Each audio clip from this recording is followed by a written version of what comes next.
Mais m'accompagner dans la prière. Remercie Dieu pour tout ce temps que nous avons eu ensemble à travers les chants, l'action de grâce, la prière, tout ce qu'il a pu faire ce matin, car il est au milieu de nous, il est présent, il nous bénit de toutes sortes de bénédictions. Est-ce qu'on peut se mettre encore debout pour rendre grâce à Dieu, celui qui nous bénit de toutes sortes de bénédictions? Il est présent dans ce lieu, qu'il puisse vraiment disposer notre cœur, parce que ce n'est pas toujours évident d'entendre la parole de Dieu, d'entendre ce qu'il a préparé pour nous. Mais je veux prier ce Dieu qui puisse vraiment disposer tout notre être entier, nous apprendre de nouveau à écouter. C'est pas toujours évident d'écouter plus que 15 minutes, mais Seigneur, donne-nous cette capacité ce matin, qui puisse t'accorder cette capacité d'écoute. C'est ce qui va te permettre de mieux parler de lui. Amen. Seigneur, je te remercie pour ce thème que tu as mis dans mon cœur, pour le bien de ton Église, pour l'amour envers ton Église. Seigneur, je veux te dire en même temps que tu croisses que je diminue, que tu croisses en moi que je diminue, que ta parole puisse grandir en moi, que ma parole puisse diminuer, Seigneur Jésus-Christ. Que tes sentiments, tes pensées puissent grandir en moi, que la grâce se multiplie dans notre vie. Seigneur, grandis vraiment. C'est ce que ton peuple désire ce matin. Je m'abandonne entre tes mains.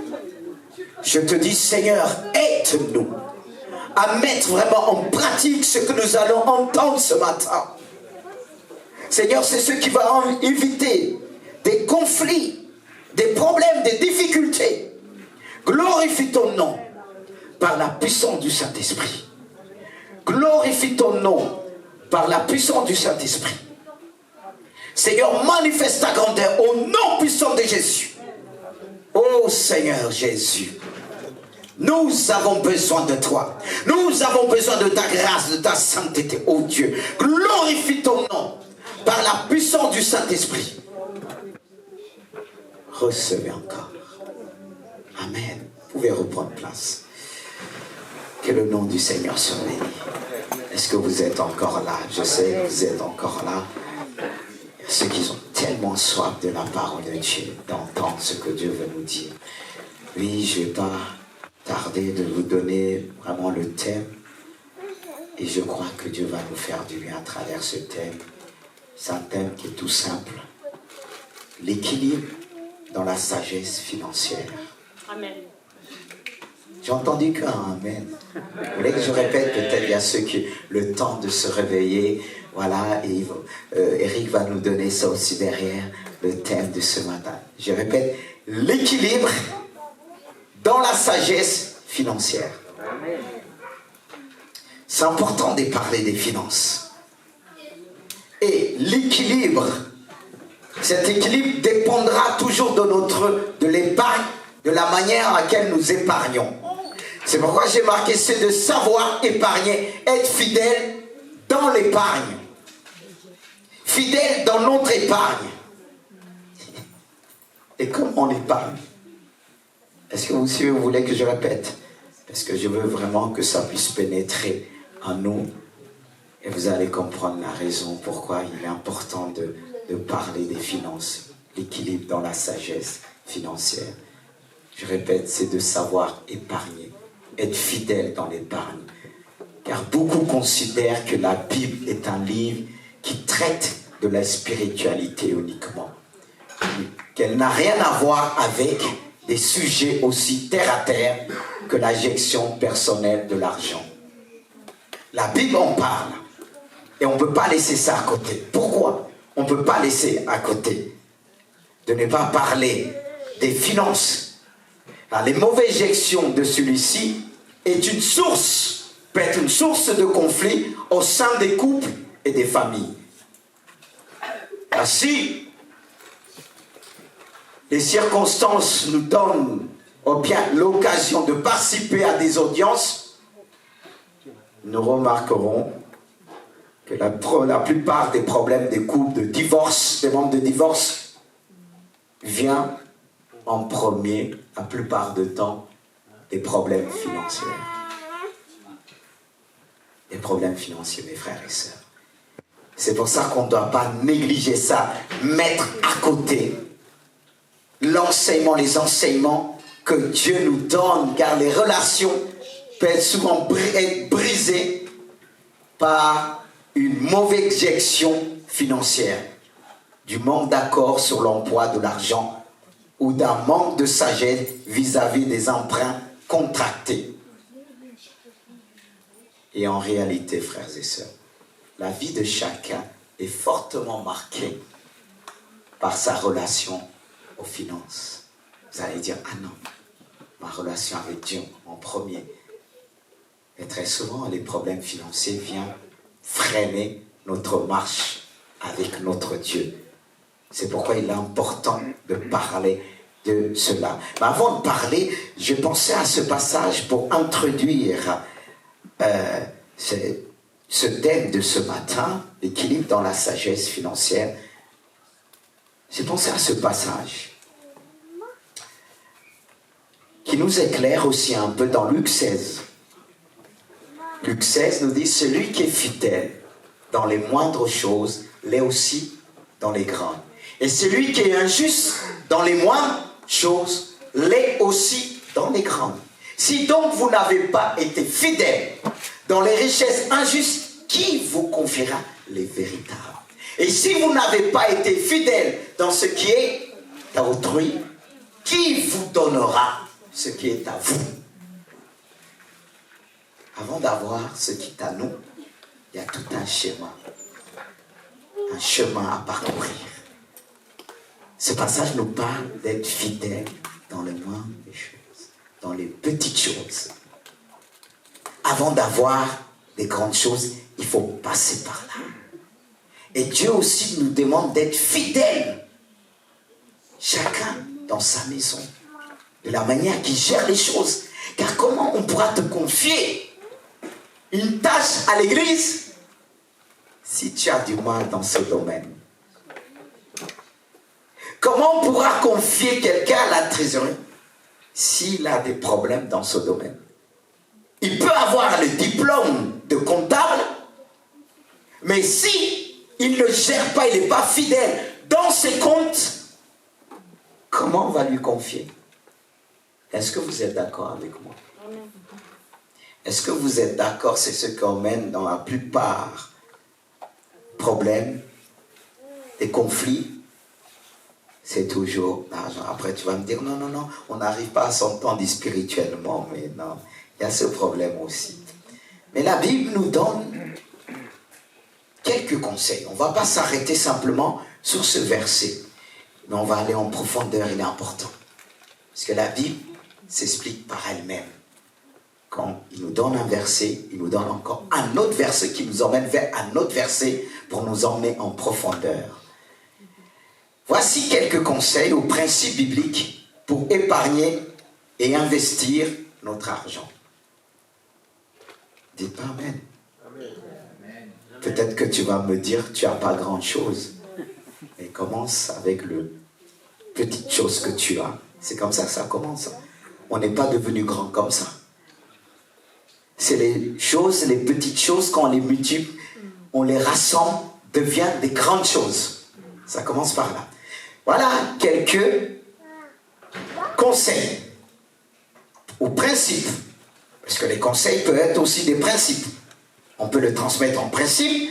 J'ai marqué le premier, mettre de côté pour des besoins futurs et bibliques.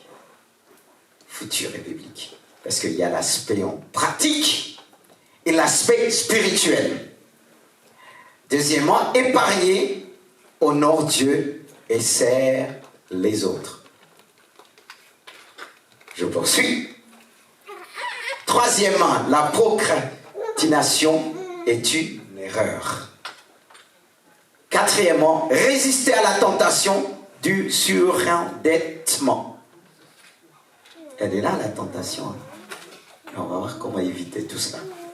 Épargner peut être aussi une source de tentation. Et comment?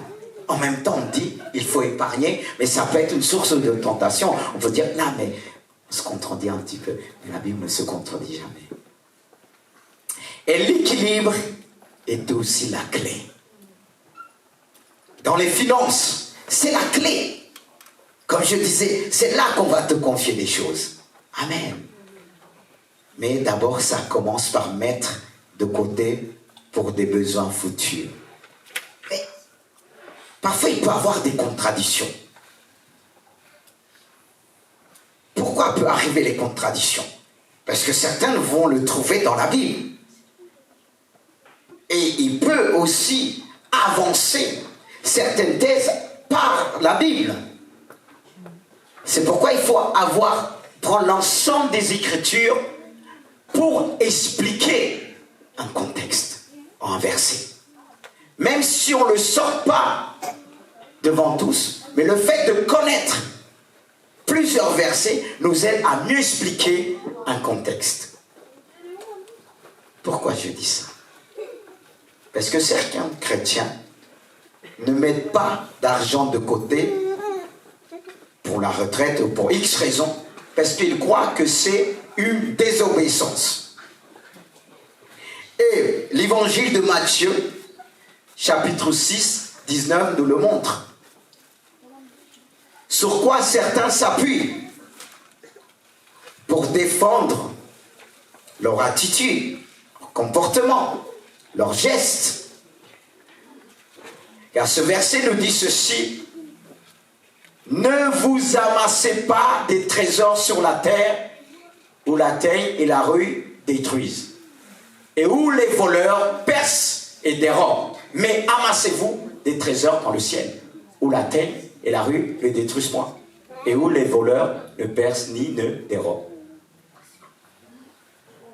Si je m'arrête sur ce verset, je pourrais dire, à quoi sert d'amasser des trésors sur la terre? Mais quand on parle des trésors, ça peut être autre chose. Parce qu'aujourd'hui, on va plus se tourner vers l'argent. Mais à l'époque, c'était tout ce que, au niveau du bétail, ça pouvait être le bétail, plusieurs choses qu'une personne on pouvait aussi qualifier une personne de riche. Mais c'est avec le temps, les choses ont changé. Mais est-ce qu'à travers ce passage, on va se dire, ben, bon, je vais vivre par la foi et je ne vais pas épargner. J'avance. Et d'autres croient que ce n'est pas nécessaire parce que Dieu prendra soin de nous. Regardez, si on s'appuie sur Isaïe 46, verset 4, on pourra dire, comme il est dit, jusqu'à votre vieillesse, je serai le même. Jusqu'à votre âge avancé, je vous soutiendrai. Toi, tu vas arriver, tu vas dire à la personne, mais tu dois épargner. Il va dire, mais est-ce que tu as lu la Bible? Moi, j'ai pas de problème, il va me soutenir. Est-ce qu'il a bien compris la Bible? On pourra s'arrêter sur ce passage, on dit, oui, Seigneur, j'ai la foi, j'ai pas besoin d'épargner. Parce que vous risquez de trouver des chrétiens sur votre route qui vont utiliser ce passage. C'est pour ça qu'il faut connaître la Bible. Et le diable aussi peut nous appauvrir à cause des passages de la Bible. Et dans le sens des passages de la Bible. Oui, c'est clair.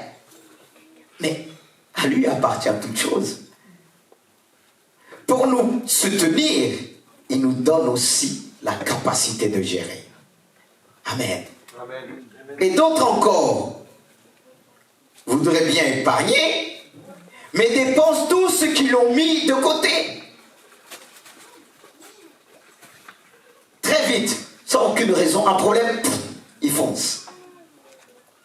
Frères et sœurs, épargner effectivement est encouragé dans la Bible. L'Écriture cautionne l'épargne pour des besoins futurs connus et anticipés. Prenez l'exemple de Joseph, c'était pas l'argent qu'il avait épargné. Mais ce qu'il avait épargné était plus précieux que l'or et l'argent. C'est pour ça que je disais, avant il ne s'agissait pas de l'argent. Regardez dans Genèse 41, verset 37, je ne sais plus si c'est verset 47, oui. Il dit, pendant les 7 années de fertilité, la terre rapporta abondamment.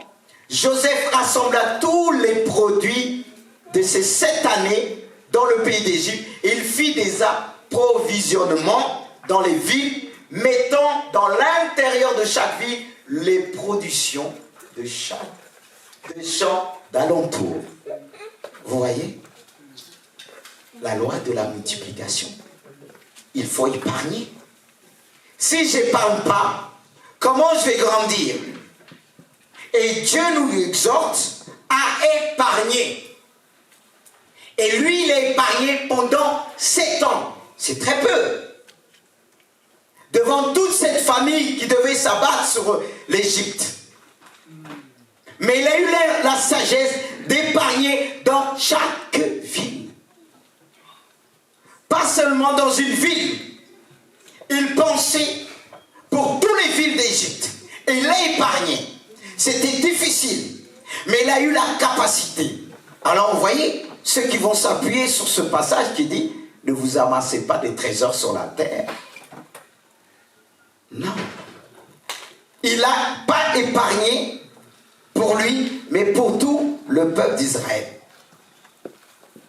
Frères et sœurs. Et la Bible aussi nous enseigne qu'il est possible d'épargner et d'investir sagement pour le futur tout en étant aussi riche pour Dieu. Car ce qui compte, c'est être riche pour Dieu. Mais est-ce qu'on est riche pour Dieu, frères et sœurs? Amen. Voilà un principe que Dieu nous donne pour mieux épargner, c'est-à-dire anticiper. Joseph anticipait. Il a eu le message, il n'a pas eu peur. Quelqu'un qui sait épargner ne craint pas l'avenir. Il anticipe toujours. Et c'est ce que Joseph a fait. Les autres avaient peur. Pharaon avait peur. Mais Joseph avait la sagesse financière. Quelle grâce. Deuxième principe au conseil. Épargner honore Dieu et sert les autres. Mais comment? Il sera facile de considérer l'épargne comme une activité purement égoïste. Parce que je peux me dire, si j'épargne, on peut considérer celui qui épargne est égoïste. Non. Tout dépend de l'état de son cœur. Tout dépend pourquoi il épargne. C'est ce qu'il faut voir. C'est pourquoi j'ai noté épargner, honore notre Dieu et sert les autres aussi. Épargner, oui, honore Dieu, car c'est considérer l'argent comme un don. Est-ce que vous considérez l'argent comme un don? Ça dépend comment on considère l'argent. C'est un cadeau. Bon, peut-être l'argent est ton maître. Pour moi, l'argent, ce n'est pas notre maître, mais c'est un serviteur. Alors tu dois considérer l'argent comme un don qui nous a été accordé. Car Jacques 1,16 dit, ne vous y trompez pas, mes frères bien-aimés, toute grâce excellente et tout don parfait descend d'en haut, du Père de lumière, chez lequel il n'y a ni changement, ni ombre de variation. L'argent, ce n'est pas Satan qui l'a créé. Ça vient pas de lui. À lui, l'or et l'argent, nous dit la Bible. Alors tu dois comprendre, c'est un don qui vient de Dieu. Alors une gestion appropriée vous placera dans une meilleure position pour aider quand des besoins importants surgiront. Les besoins des autres aussi. Il dit, Ephésiens 4, 28 nous dit que celui qui dérobait ne dérobe plus, mais plutôt qu'il travaille en faisant de ses mains ce qui est bien pour avoir de quoi donner à celui qui est dans le besoin. Mais toi, tu vas dire, tu travailles pour toi. Tu épargnes pour toi. Est-ce que ça vous arrive à penser que vous épargnez pour les autres? Ça ne veut pas dire que quelqu'un va arriver et tu vas dire, tiens, il faut se mettre devant Dieu. Parce que c'est un don que Dieu t'a donné. Et le don que Dieu t'a donné, tu ne dois pas, l'utiliser comme en voulant. Tu dois l'utiliser selon la grâce de Dieu. Mais il faut qu'on se dise tous, ce que nous épargnons, et bien, pas simplement pour Dieu. Parce que est-ce que Dieu, tu vas venir le dire, Dieu, tiens, c'est vrai qu'on apporte notre dîme et nos offrandes, mais aussi apporter son offrande, c'est aussi survenir aux besoins des autres. Alors il y a ceux qui disent, ah non, non, non, je n'ai pas épargné pour ça. J'ai travaillé avec toute ma sueur pour enlever ça le jour au lendemain. Ce qu'on n'a pas encore compris. C'est pour ça que Dieu nous emmène à comprendre certains principes bibliques. Ça ne veut pas dire que Dieu va te dépouiller.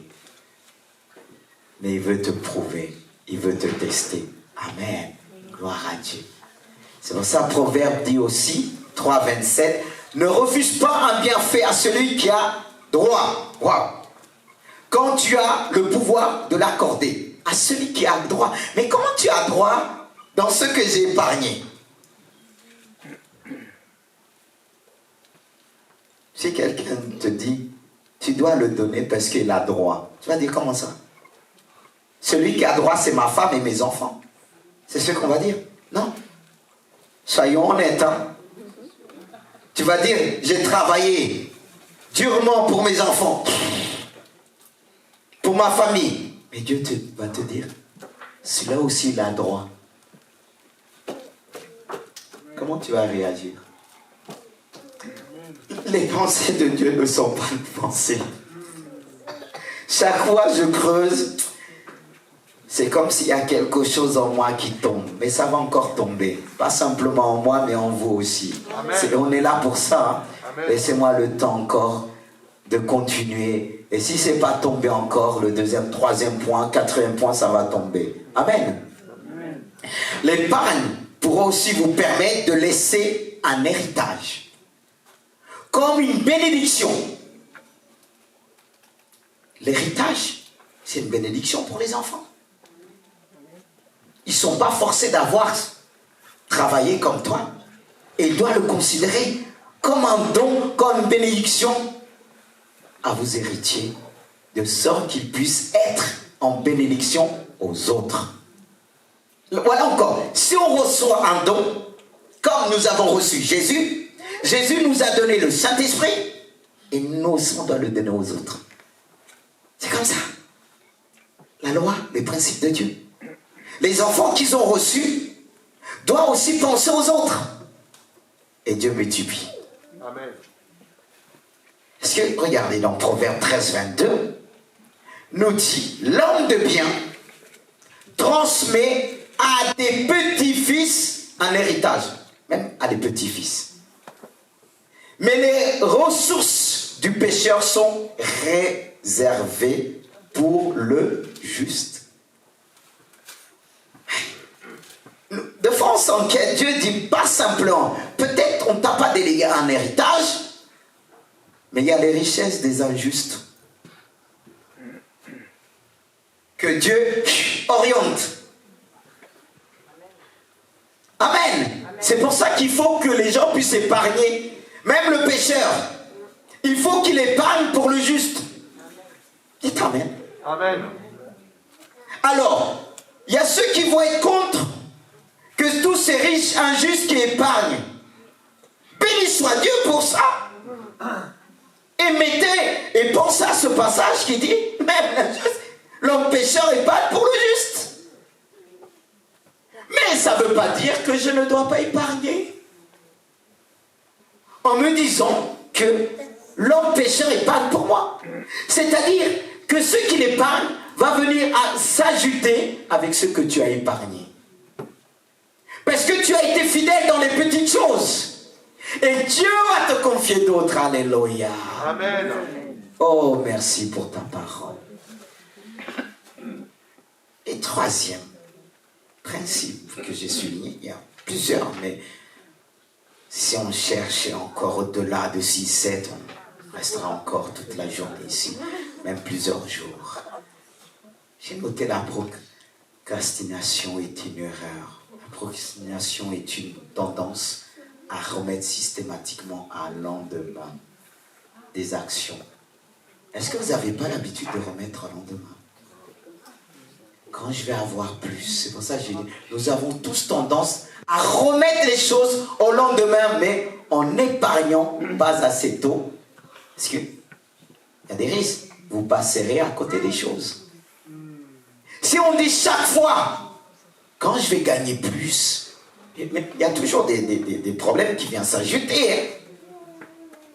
Parce que la plupart des gens, mes frères, repoussent le moment d'épargne. Ils attendent d'avoir plus de revenus disponibles. On peut avoir plus de revenus, mais avoir des revenus disponibles, c'est autre chose. Plus de revenus pour commencer à épargner. Ou alors, ils ont besoin immédiat, des plus de pressants, à cause des problèmes qui peuvent se surgir, ils vont dire, ben, j'ai tel problème, j'ai telle chose, tu vois, je ne peux pas épargner. Mais comment on épargne? Est-ce qu'on épargne avec des millions? N'est-ce pas, la Bible nous dit d'être fidèle dans les plus petites choses? Et si j'épargne, quand on nous a appris, nos parents, tu as 2 euros, tu places 50 centimes en 1 euro, même si c'est petit. Dans 10 ans, ça va être combien? Et les enfants, quand ils viennent au monde, quand on commence à épargner pour eux, même si c'est pas beaucoup, à 18 ans, ça va être combien? Et tu vas attendre quand tu gagnes beaucoup, dire, ah non, non, non, je peux rien faire ceci. Parce que tu vis au-delà de tes moyens. On apprend à épargner avec un petit salaire au début. Amen. Il n'y a qu'un amen, vous n'êtes pas d'accord? Si vous n'êtes pas d'accord, je vais jeûner. Hein. C'est pas normal que vous ne dites pas amen. Ah, j'ai dit, il y a un problème. C'est-à-dire, vous attendez pour commencer à épargner, avoir des grosses sommes. C'est que vous n'allez jamais épargner. C'est ça le fait que beaucoup remettent le lendemain, c'est à cause de ça. Il y en a même qui, ils ont un bon revenu, mais c'est jamais assez. C'est jamais assez. Mais pourquoi? Ah, le monde dans lequel nous vivons, il nous présente des tas de choses. Même quand on n'a pas de besoin, ça suscite même des besoins. Ça nous pousse. C'est pour ça qu'il faut résister, frères et sœurs. Il faut résister. il faut résister. Il ne faut pas attendre le lendemain. Parce que regardez c'est écrit dans Matthieu. Regardez ce que la Bible nous dit dans Matthieu 25, verset 27. Quand cet homme qui va être au prix, il te fallait donc remettre mon argent au banquier. La Bible parle du banquier. Certains vont dire, il ne faut pas que je puisse mettre l'argent dans la banque. C'est un péché. C'est écrit. C'est pour ça qu'il faut connaître. Et à mon retour, j'aurai retiré ce qui est à moi avec un intérêt. La Bible nous parle des intérêts, mais pas selon les hommes. Il y a ceux qui ont peur de dire, ah, j'ai que ça. C'est tellement petit. Je ne peux pas épargner. Comment je vais manger?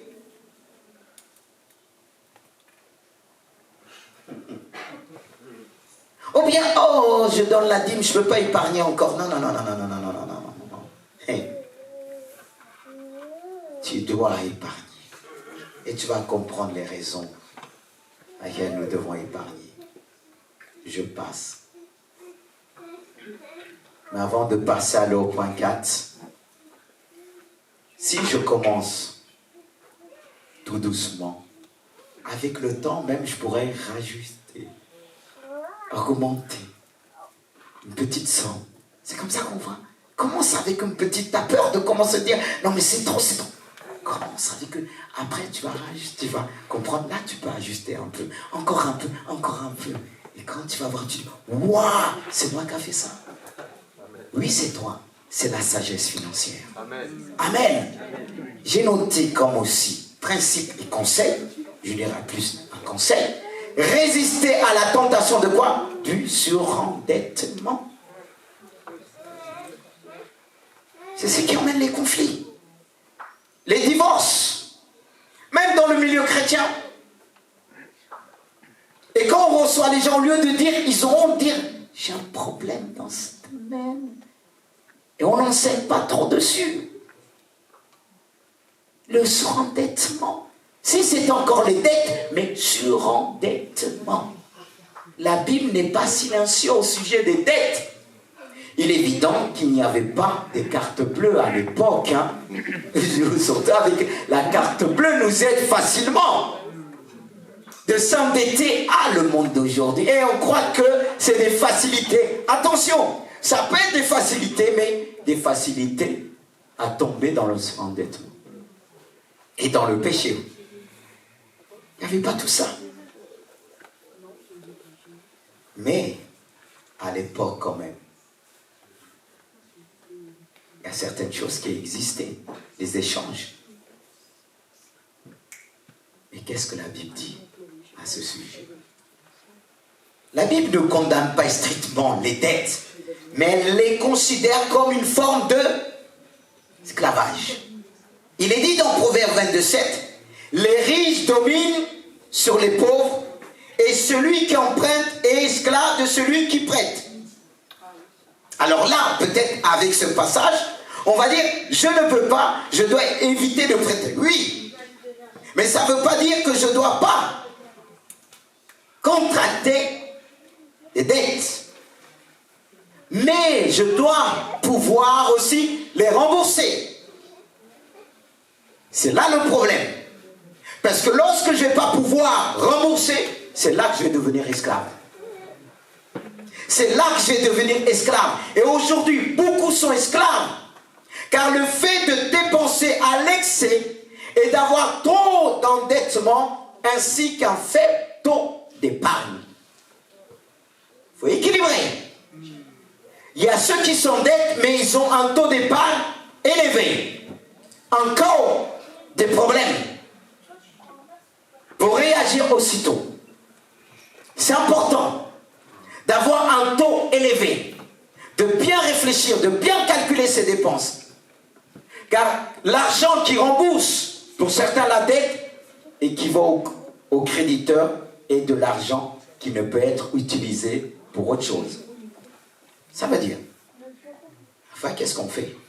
Ce qu'on a mis à côté, ceux qui servent pour payer la dette, on s'en sert encore. C'est quand des patrons, chefs d'entreprise, qu'est-ce qu'ils font?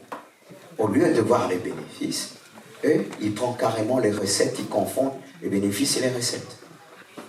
Et si on confond ça, on tombe facilement.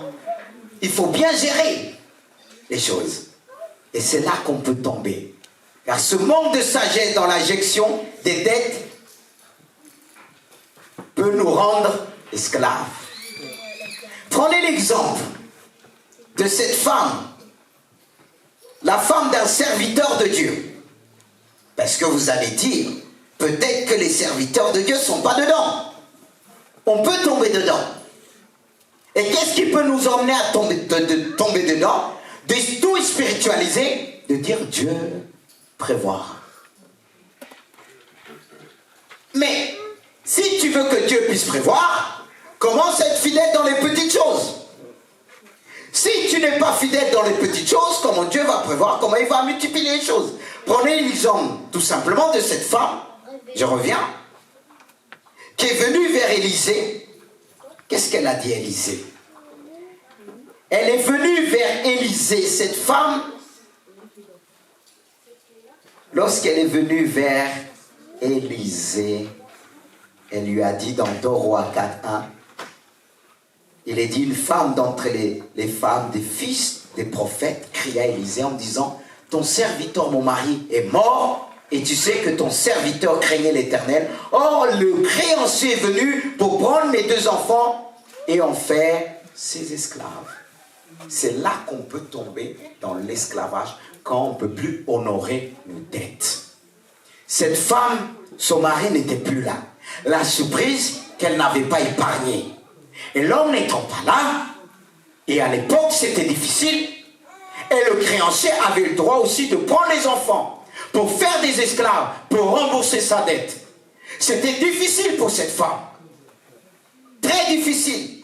Mais voilà, il va trouver Élisée. Et regardez la question qu'Élisée. Est-ce qu'Élisée va lui donner l'argent de payer sa dette? Il va lui demander, qu'est-ce que tu as chez toi? Qu'est-ce que tu as chez toi? Comme quoi, le fait d'avoir quelque chose chez toi, petite épargne, sert toujours. Elle va dire, non, non, non, j'ai rien. Il va insister. Il va dire, j'ai que encore soit une fiole et un vase d'huile. Il va lui dire, va frapper chez les voisins, prends des vases vite et prends ce que tu as et verse dessus lui. Et sa femme, elle a fait la grâce de Dieu. Mais il fallait que ça démarre par ce qu'elle avait. Parce que nous, on vient les mains vides devant Dieu. Ne viens pas les mains vides devant Dieu. Même si tu as fait des erreurs, il va toujours te demander, qu'est-ce que tu as? Qu'est-ce qui? Pourquoi il va faire ça? Le Seigneur nous enseigne que c'est à partir de ce que tu as, même si c'est petit, il est capable de le multiplier. Et c'est ce qu'il a fait pour cette femme. Et aujourd'hui, beaucoup de chrétiens sont esclaves.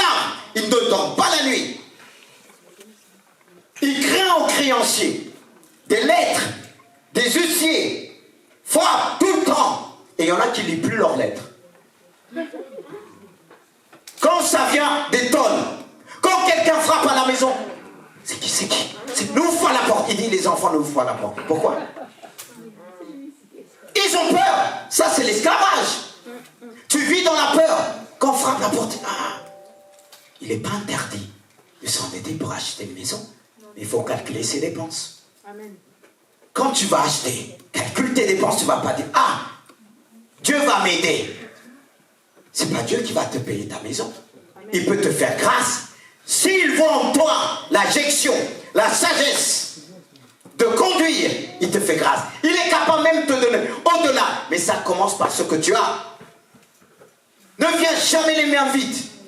Aujourd'hui, les chrétiens viennent les mains vides. Dieu de grâce, agis en moi. Tu viens les mains vides. Radin que tu es, tu ne donnes pas et tu veux que Dieu te donne. Tu chantes ce chant. Dieu est un Dieu de grâce. Et quand il bénit l'autre, tu dis, il m'a oublié. C'est toi qui l'as oublié. Oh Seigneur, aide-nous. Permettez-moi de continuer encore. C'est le 4e. Ça avance. Le 5e. Ça doit tomber. Épargner peut être aussi une source de tentation. nous pouvons être tentés d'épargner pour des mauvaises raisons. Du fait de nos craintes, de nos peurs, de notre cupidité ou d'un désir qui ne dépend, qui ne vient pas de Dieu et des autres. Car si vous épargnez, si nous épargnons, à cause de la crainte, des craintes, alors vous ne faites pas confiance à Dieu. Il y a ceux qui épargnent parce qu'ils ont peur du lendemain. Il y a ça aussi, même dans la maison de Dieu. Ils ont peur, il faut automatiquement. Non, moi je dois épargner en disant j'ai un héritage à donner, même si ce n'est pas grand-chose. Amen. Et pour aider les autres, ceux qui sont dans le besoin. Mais pas par peur. S'il m'arrive quelque chose demain, qu'est-ce que je vais faire? Non. C'est pas d'un bon sentiment. C'est pas d'un bon sentiment. C'est pourquoi Paul va dire à Timothée, 1 Timothée chapitre 6 verset 17, recommande aux riches du présent siècle de ne pas être orgueilleux et de ne pas mettre leur espérance dans des richesses incertaines, mais de la mettre en Dieu qui nous donne tout avec abondance pour que nous en jouissons. Même si pour Dieu c'est des richesses incertaines, qui peut aussi nous égarer, mais nous demande de veiller. Aux riches au milieu de nous, de ne pas être orgueilleux. Parce que ça peut monter très vite. Car il est dit l'amour de l'argent est quoi? La racine de quoi? De tous les maux, de tous les problèmes. Si tu ne sais pas gérer, si tu t'appuies sur l'argent, frères et sœurs, et là on doit veiller. Et si vous le faites par cupidité, vous avez manqué complètement l'objectif. Un Proverbe 1, 19 nous dit, ainsi arrive-t-il à tout homme avide de gain. La cupidité cause la perte de ceux qui s'y livrent. Vous voyez, il y a ceux qui parlent pour ça. Ils veulent toujours plus. Et qu'est-ce que Marc 8, 36 nous dit? Que sert-il un homme de gagner le monde entier s'il perd son âme, ou bien s'il devait perdre son âme? Parce qu'il y a ceux qui veulent plus, mais quelque part, ils sont aussi esclaves. Ils ont beaucoup, mais ils sont esclaves. Ils l'ont à cause de la cupidité, la peur d'en manquer. C'est pourquoi vous voyez beaucoup de riches, vous n'allez pas comprendre. Mais on ne comprend pas. Il a peur de quoi ce monsieur? Il a peur de quoi cette femme? Il n'est pas tranquille. Même quand il lui manque un centime, il pleure. Et il y a ça. Posez-vous des questions. Pourquoi? Et on a la réponse. Et il y a ce frère, tout simplement, qui disent que si tu n'as pas d'argent, tu n'as pas de pouvoir, tu n'es pas puissant. Quand quelqu'un croit que sans l'argent, on ne peut rien faire, que l'argent est puissant, il est tenté d'aimer l'argent. Il est tenté d'aimer l'argent. Et cet amour de l'argent donne alors naissance à des formes multiples de méchanceté. Vous avez souvent entendu ça, que les gens disent, il est puissant lui. Mais quand vous regardez bien, c'est à cause de l'argent.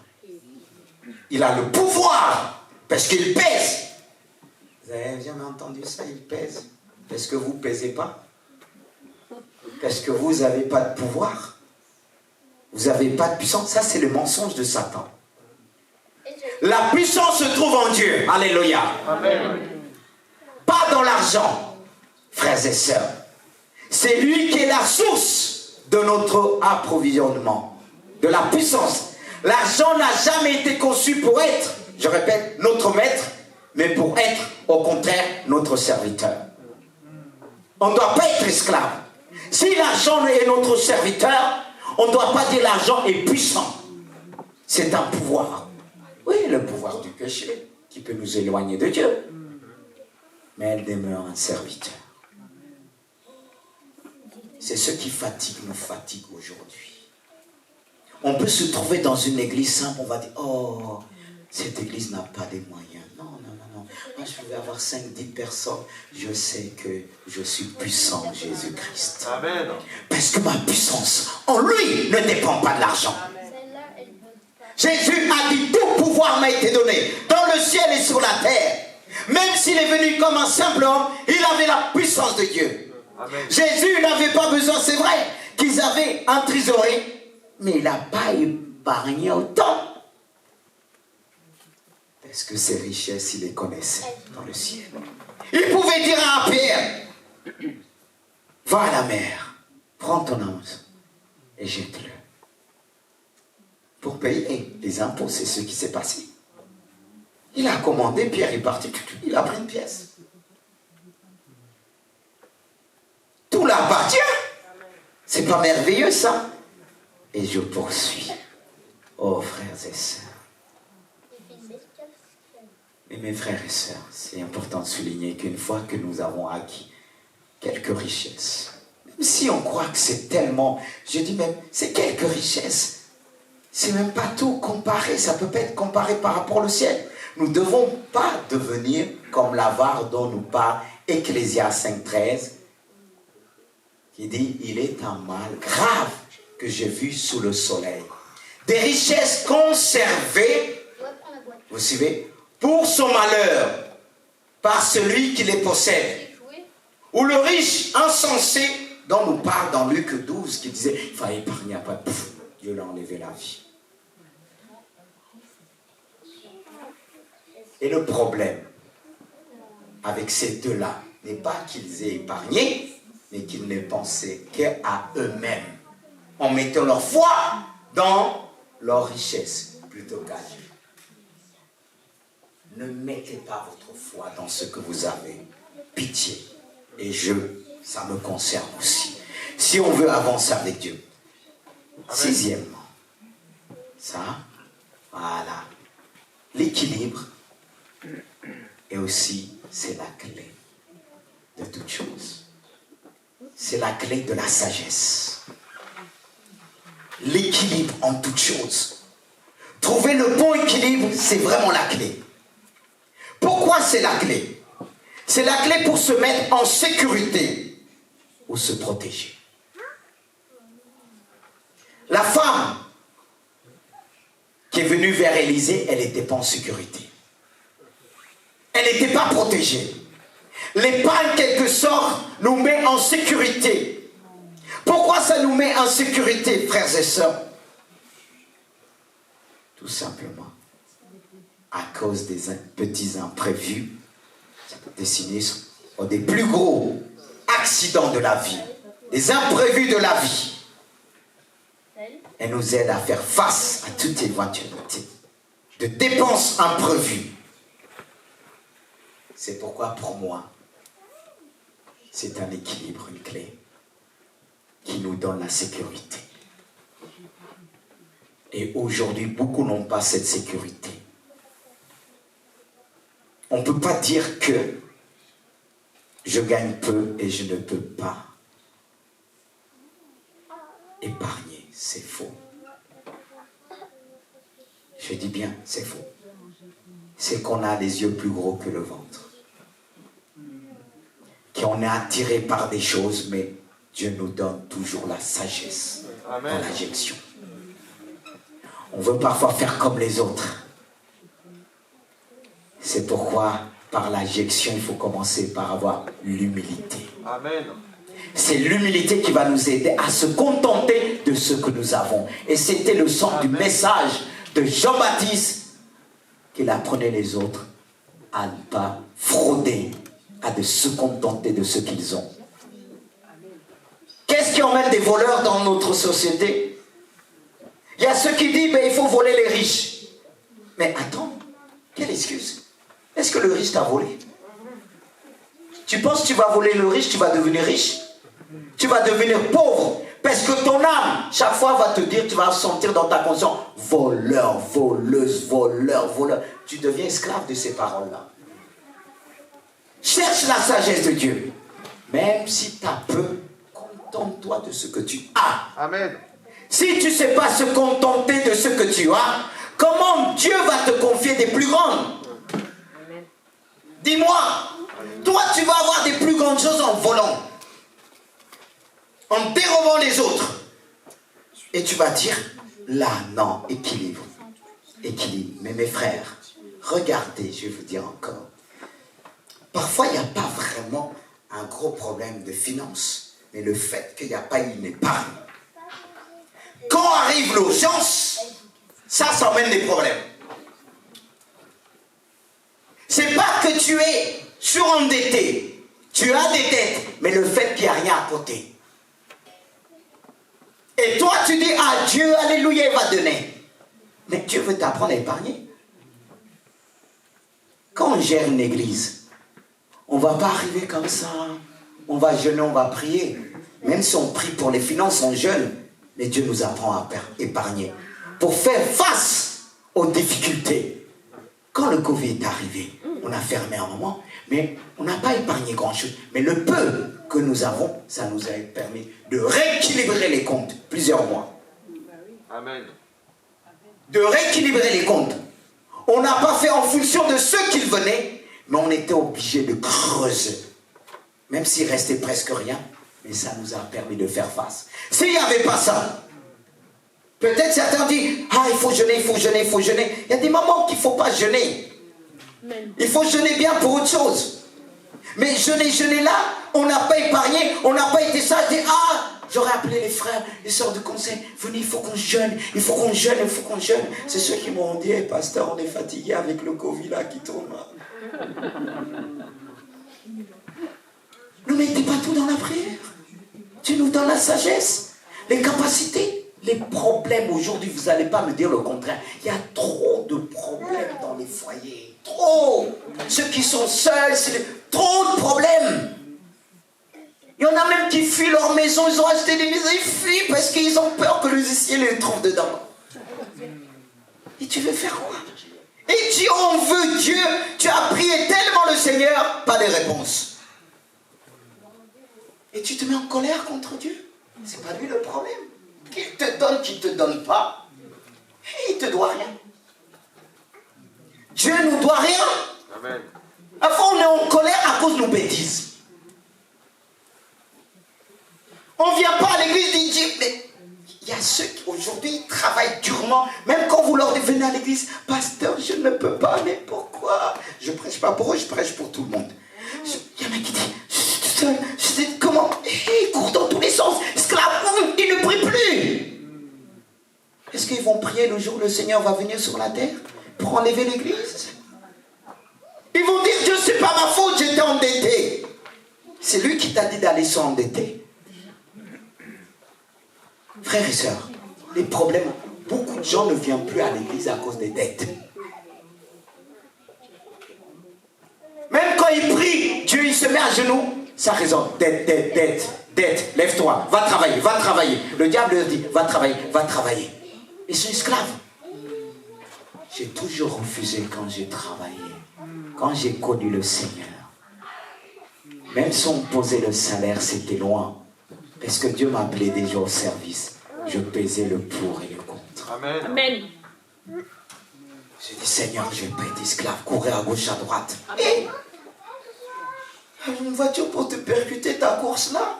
Et les détresses. Et les enfants encaissent les dettes, retrouvent les dettes. C'est ça l'héritage? Est-ce que c'est ça l'héritage? Moi, je pense toujours, j'ai dit, je ne veux pas laisser mes enfants des dettes. Peut-être des dettes qu'ils ont autres qui vont pouvoir, à travers ce qui existe déjà, de pouvoir rembourser. Mais de dire, il y a des problèmes encore plus dans le monde, on va laisser encore nos enfants des dettes, on va où? On doit se ressaisir, frères et sœurs. Oublions Dieu un petit peu et commençons à épargner. Parfois, il faut arrêter d'être spirituel. Non, quand ça nous arrange, Dieu pourvoira. Mais pourquoi tu ne peux pas prévoir? S'il est dit qu'on doit être tel qu'il est, c'est un Dieu qui prévoit. C'est un Dieu qui épargne. Mais tu es son enfant, pourquoi tu ne le fais pas? Si tu dis que tu veux ressembler à Dieu, c'est un péché, je vais vous dire ça. Parce que si les enfants grandissent sans rien, comment tu vas les aider? Que les paroles « je t'aime mon fils », ça ne suffit pas. Et on préfère avoir tout, et on dit « ah j'ai », mais laisse, tu dois laisser, c'est une bénédiction. Tu veux bénir tes enfants, prépare-toi à ça. C'est pas quand il grandit, tu vas courir à faire des dettes. Tu peux mettre... Si tu avais commencé quand il est venu 0 mois, ou bien si tu as fait 0 mois, tu as commencé il a 5 ans. Mais dans 10 à 18 ans, c'est comment? Si tu mets 20 €, même 10 € selon tes moyens. Même 10 € c'est bon, même 5 € c'est bon. Après, au fur et à mesure, tu vas réajuster. Mais arrêtez de dire j'attends. Dieu va me bénir, il te bénit déjà. Amen. Avec la petite somme que tu as, il te bénit déjà. Remercie Dieu pour le peu que tu as. Amen. Est-ce qu'on a l'habitude de remercier Dieu pour le peu qu'on a? On va regarder les autres. Comment ça se fait qu'elle a plus que moi? Mais elle a commencé petit. Amen. Elle a commencé petit. C'est pour ça on vit dans un monde, les gens veulent venir au monde avec des dollars, ou bien des euros avec eux. Des millions. Il pèse. Écoute, il est puissant. Puissant quoi? Plus que ton Dieu? On croit à ces mensonges. On va où? On a besoin de se tourner vers Dieu. Dieu veut susciter une église riche de cœur. Amen. Qui sont riches à travers le peu qu'ils possèdent. Et ça va éviter beaucoup de problèmes dans le foyer. Beaucoup, je dis. Le monde qu'on vit là, la télé là, elle nous pousse. Maintenant, regardez quand on dépense. Internet. Encore quand tu te déplaçais pour aller dans les magasins, tu dépensais moins. Mais aujourd'hui, tu n'as pas besoin d'Internet. Ton portable te propose même. C'est même pas ce que tu demandes pas. Tu dis, ah oui, c'est pour ça. J'ai commandé. C'est rien, c'est pas cher. C'est 5 €. Après, tu regardes. C'est 10 €. C'est 20 €. Fin de mois, mais si ces 10 € là, tu les mets à côté. Pour des dépenses inutiles, tentées inutilement. C'est là qu'on a besoin de prier le Seigneur. Pour nos dépenses, il y a ceux qui donnent rien à Dieu. Ils ne sont même pas capables de donner leur dîme en offrande. C'est voler Dieu. Voyez, on vole Dieu en s'attendant que Dieu va nous donner. Mais arrêtons. Oh Seigneur. On reviendra dessus un jour. Il y a tellement de choses à dire. Mais je veux laisser la place à la prière, si vous voulez bien. Alléluia. Alléluia. Est-ce qu'on peut remercier Dieu pour ce message qu'il nous a donné? Est-ce qu'on peut se mettre debout? Il est fidèle et juste. Seigneur, tu nous as parlé. Seigneur Jésus-Christ. Seigneur, si je dois épargner, ce n'est pas simplement pour mon épouse, mes enfants, mais c'est aussi pour les besoins de ton Église, les besoins des frères et sœurs. Même parfois le peu que nous avons donné pour le transport à quelqu'un. Ça pouvait être peut-être 10 €, 20 €, 50 ou 100 €, mais c'est une bénédiction. Peut-être ce frère avait rien, mais moi, je disais, mais oh, c'est rien pour moi. Mais c'était quelque chose pour ce frère. Alors ouvre-nous les yeux. C'est vrai qu'on est dans les dettes, on ne peut pas penser à tout ça. Les dettes nous tiennent, le fait d'être surendetté, c'est vrai qu'on peut, je crois, être en capacité d'honorer les dettes. Et si on est en capacité d'honorer les dettes vont disparaître sans aucun problème, sans aucune réclamation par les créanciers. Les créanciers ne vont pas venir chez moi pour augmenter encore le taux d'endettement. Garde ton peuple. C'est pourquoi tu nous enseignes à travers tes écritures. C'est pourquoi nous te disons merci. Dis Dieu merci. pour ce que tu as entendu. Dis Dieu merci pour ce que tu as entendu. Alléluia. Ça va régler des problèmes dans ton foyer. Ça va régler des problèmes dans ton foyer. Car ce que tu as entendu est une délivrance pour toi. Alléluia. Ce que tu as entendu va te libérer, va te délivrer. Le fait que tu vas épargner, le fait que tu vas faire attention de ne pas tomber dans la tentation, ça va te garder. Ça va relever votre foyer. Ça va relever ton foyer. Mets ta confiance en Dieu. Ça va relever ton foyer. Et toi qui es seul, tu te dis que tu es seul. Tu te dis que tu n'as pas un mari. C'est normal que tu es endetté. C'est pas normal que tu es dans les dettes, que tu ne peux plus honorer tes dettes. Commence à honorer tes dettes. Et aujourd'hui, tu te dis, je ne peux pas, t'as laissé tomber. Même si c'est 5 euros, commence, va les voir, va leur dire, voilà, je m'engage sur cette somme. Et si tu le fais, ce que tu les dois, Dieu va faire en sorte qu'on va l'enlever. Mais le fait que tu as dit, je ne paye plus, je ne peux payer parce que je suis seul, arrête, tu pêches. Dieu peut te faire grâce, tu te reconnais. Car Dieu aussi donne des paroles de connaissance, des paroles de révélation.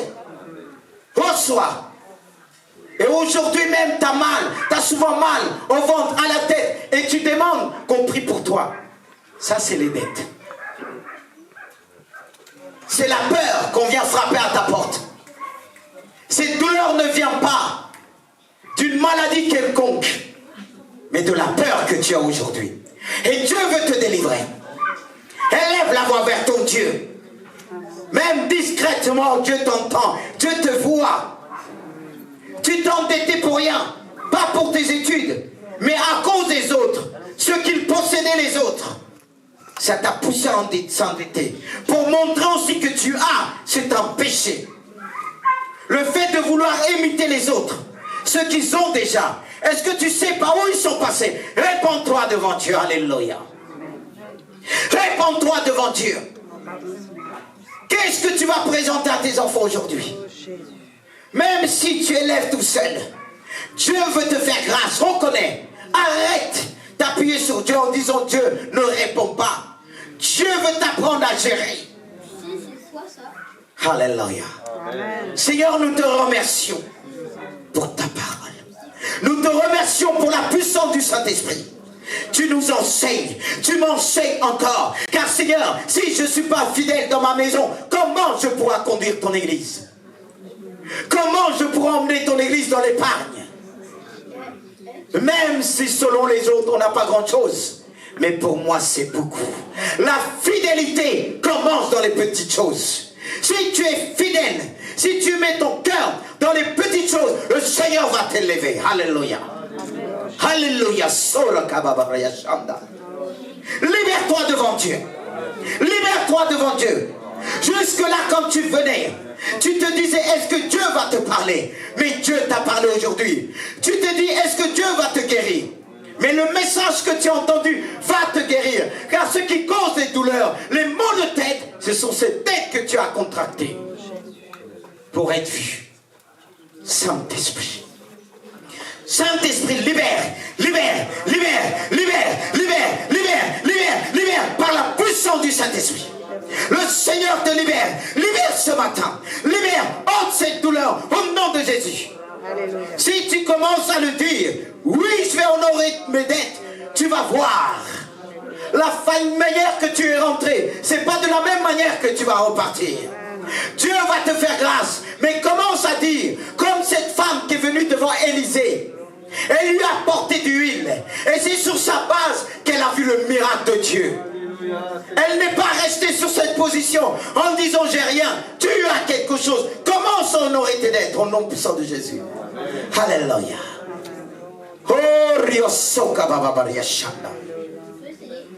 Alléluia. Toi qui as un problème avec les offrandes et les dîmes, à cause de les dettes, que tu te fermes les portes, que tu apportes pas à Dieu ce qui leur revient. Et toi qui as commencé à donner en disant comme ça il va régler mes dettes, c'est pas comme ça ça se passe. vas les régler. Même si tu donnes ta dîme, ne dis pas que je donne ma dîme, mes offrandes, ça va se faire. Ça ne se passe pas comme ça avec Dieu. Je ne donne pas par intérêt. Si c'était ça, on ne sera pas ici aujourd'hui. Mais Jésus a donné sa vie comme une offrande. Jésus-Christ a tout donné pour toi. Il t'a donné les capacités de gérer. Il te donne la capacité. Relève la tête. N'accuse plus Dieu. Murmurer contre Dieu, c'est un péché. Réponds-toi ce matin. Réponds-toi ce matin d'une mauvaise gestion. Réponds-toi ce matin. Dieu nous a fait des dons. Il nous a fait grâce d'avoir un salaire. Ce que tu as aujourd'hui, c'est Dieu qui t'a fait grâce. Et simplement, il te demande un dixième. Tu as du mal et tu pêches, tu le voles. Oh Saint-Esprit, fais grâce. Le Seigneur agit ce matin. Peut-être pour certains qui épargnaient bien, mais jamais ça n'est venu dans leur tête que les autres aussi ont droit. Il doit aider les autres. Il doit se présenter devant Dieu en disant par rapport à ce que tu j'ai, montre-moi ce que je dois faire, celui que je dois aider. Et ça doit être une offrande. Peut-être que Dieu t'a amené à aider quelqu'un qui est en mission, une personne qui souffre, un orphelin. À travers ce que tu possèdes, à travers ce que tu possèdes, Dieu veut t'emmener à aider les orphelins. Commence à demander Dieu. Il ne t'a pas donné pour rien, mais il t'a donné pour un but. Seigneur, merci pour ce que ta parole suscite dans les cœurs par le nom puissant de Jésus. Nous anéantissons toute mensonge de Satan, toute pensée de Satan, toute pensée humaine qui bloque ton œuvre par la puissance du Saint-Esprit. Nous prenons l'autorité ce matin. Nous prenons l'autorité par la puissance du Saint-Esprit. Dieu te donne l'autorité ce matin de triompher, de te libérer. Est-ce que tu veux te libérer? Priez par la foi. Prie par la foi. Dieu veut t'emmener à épargner. Il a une multitude qu'il veut sauver à travers ton épargne. À travers ton épargne, Dieu veut sauver. À travers ton épargne, Dieu veut évangéliser. Alléluia. Libère, libère, libère, libère ce matin. Seigneur, tu veux nous épargner de tous ces fléaux, de la cupidité, d'épargner à cause de la peur. Toi qui épargnes à cause de la peur, tu as peur de manquer, tu as peur d'aller demander aux autres, tu as peur de demander aller vers les autres, de leur demander ce que tu n'as pas. C'est pourquoi tu te tues. Tu veux tout avoir, tu ne peux pas tout avoir. Tu ne peux pas tout avoir. Réponds-toi aussi devant Dieu. Dieu ne t'a pas tout donné. Parce qu'il veut t'emmener à demander aux autres ce que tu n'as pas. Alors ne te force pas de tout avoir, de travailler, de dire je vais avoir ceci. C'est aussi un péché. Avec quel état d'esprit que tu le fais? C'est là qu'on a besoin de sonder notre cœur. Comme disait David, sonde-moi, ô Dieu, et connais mon cœur.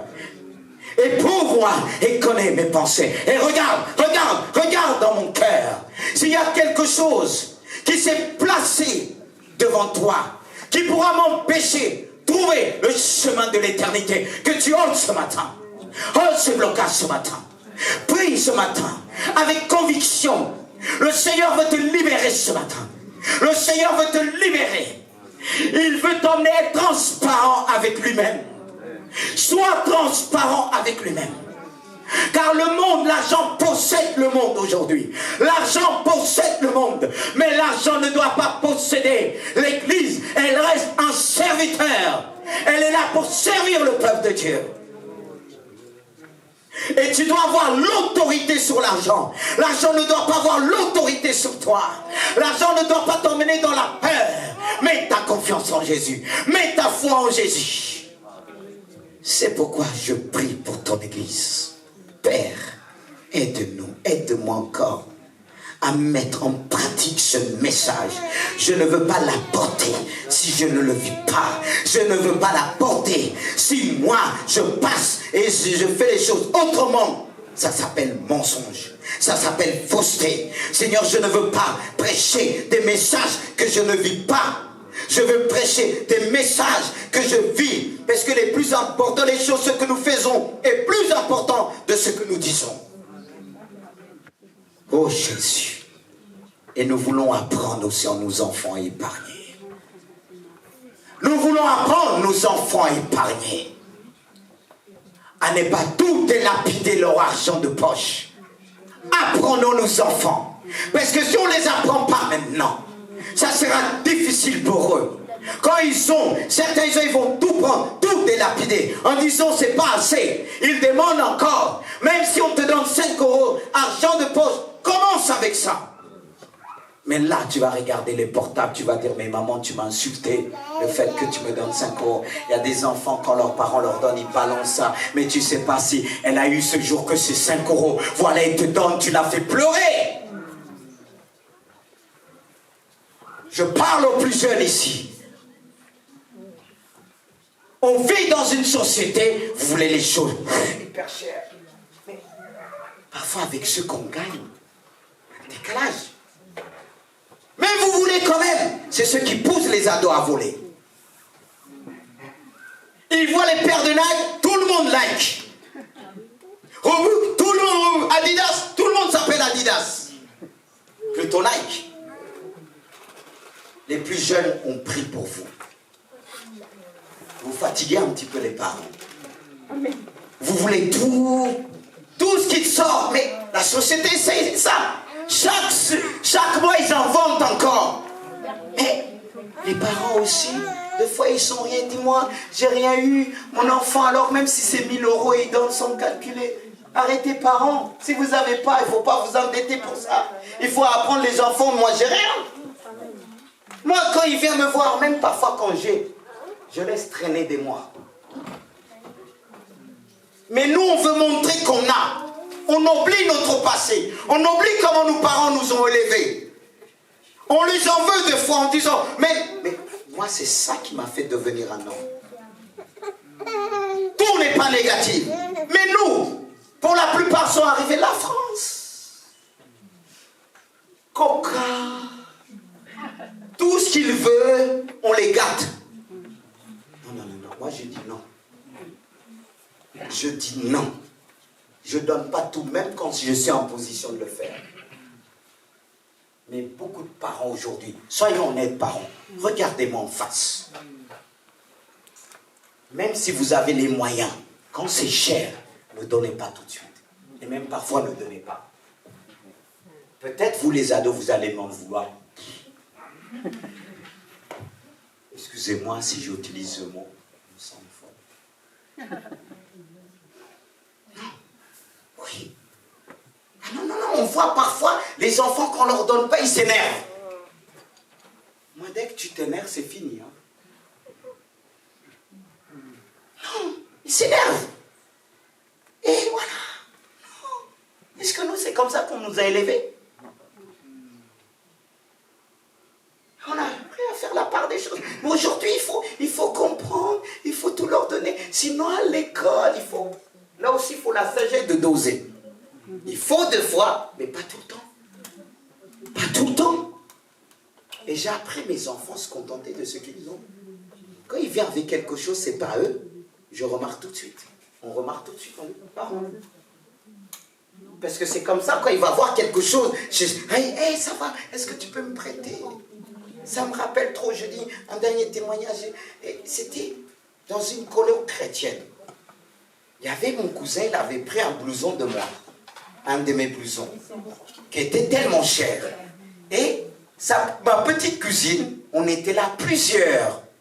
Et l'autre, c'était, sa copine en quelque sorte. Et ma cousine, tout petit, elle dit, mais il est beau ton truc. Après, elle me regarde, elle me dit, mais lis ça à toi. Mais moi, je savais que c'est à moi, j'ai rien dit. Mais le fait que mon cousin a prêté, en plus, c'était pas lui, le fait de vouloir ce que l'autre a, c'était une honte. Et ma cousine arrive quand rien du tout. Elle était à d'autres, elle dit, mais regardez, mais t'as un joli truc, mais elle voulait en venir pour le dire, c'est pas toi. Et c'était devant tout le monde, mais on a fait comme si on n'a rien entendu, mais on a bien entendu. Et quand elle faisait, elle n'a pas entendu, elle répétait, elle dit, mais lis ça toi. Quel enseignement! C'est pour ça qu'il faut se contenter de ce qu'on a. Moi, mes enfants, ils viennent sur quelque chose, un jouet. Je remarque tout de suite parce que mon père m'a habitué ça. Mes soeurs, quand ils venaient quelque chose, c'était pas tu vas le rendre, tu vas l'enlever, tu vas le rendre. Tu te contentes de ce que tu as. Et ça nous a éduqués. Ça nous a éduqués. Et vous pouvez leur demander. Ils ne donnent pas, ils ne viennent pas aussi. Parce que tout de suite, on remarque, même s'il y a beaucoup d'affaires dans la maison, comme moi, on m'a élevé comme ça, j'ai remarqué. Même si ce n'est pas moi qui ai acheté, mon épouse a acheté, mais ça les aide. Parce qu'une fois, un petit il est arrivé avec un jeu. J'ai remarqué tout de suite et je suis parti demander. Et j'ai bien fait. Mais, cher ado, vous savez quoi? Même si vos parents faisaient, mais le fait d'entendre la prédication, ça réveille l'esprit. Hein. Ça réveille l'esprit. Hein. Et je sais que leurs esprits étaient réveillés, mais là, vous n'allez pas m'en vouloir. Est-ce que les jeunes sont là, les ados? Dites-moi Amen.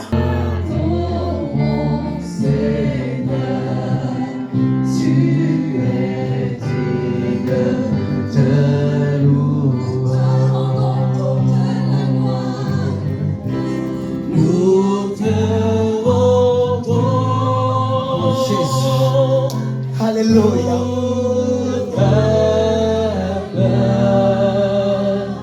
Nous t'adorons, Seigneur.